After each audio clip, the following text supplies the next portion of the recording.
So for my key points about the content area literacy of my choice, I chose science, and there was an article about chemistry specifically in the Teaching Disciplinary Literacy to Adolescents, Rethinking Content Area Literacy by Timothy and Cynthia Shanahan.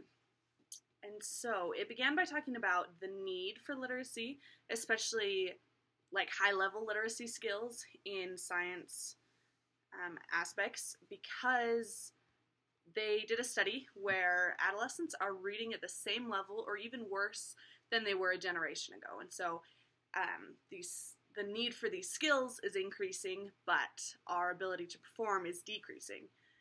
And then there was another study done on 15-year-olds in the US and 15-year-olds in other countries, and it showed that in the US we have a significantly lower reading ability.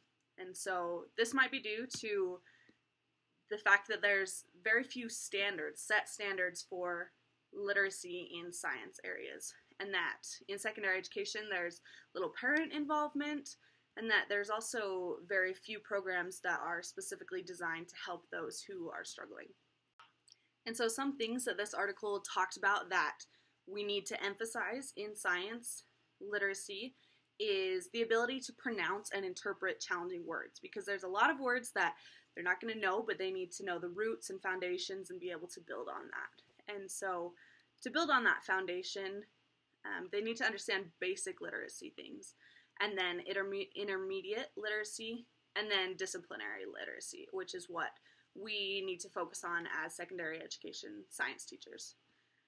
So in science, it's kind of challenging because students need to be able to transform and take one form of literacy and use it in another. So for example, there's a lot of charts and graphs and pictures that are essential to understanding the concepts, and so students need to be able to read the paragraph about the chart or graph and see the chart or graph and relate those to be able to fully understand what's going on. They also use a lot of symbols in science, and those need to be understood at the macro and micro levels, and not just understood, but able to be used. And so it talked about how scientists create knowledge through experimentation, and they use that knowledge to make predictions. And so to be able to fully understand what's going on, they need to be able to understand the purpose and visualize what's going on, and then manipulate formulas and equations to be able to make their own. So it's kind of taking knowledge and the process where they can spit it out themselves. And so they have to be able to approach different texts with different lenses. There were some linguists that were doing some research on science content areas and found that students struggle with understanding words that have general and specific meaning because there's a lot of overlap. And in science, there's a lot of technical vocabulary due to nominalization, and so there's a lot of abstract language.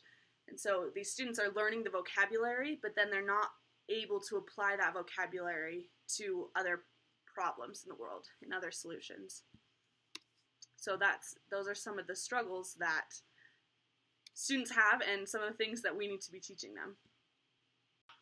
So some of the solutions that were discussed in this article is that we as science teachers need to be aware of the lexical density, which to find that you would take the content specific words and divide it by the total number of words to find the percentage of like technical challenging words.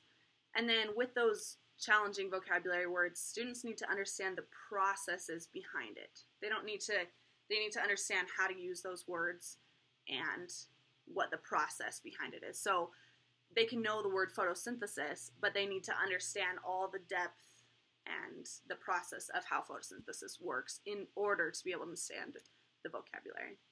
And so another way that they suggested to go about this is to use structured summarization. So they talked about taking notes in chart formats. So you take the vocabulary that you want the students to learn, and you have them write down the substances, the properties, the processes, and interactions all entangled into that vocabulary word.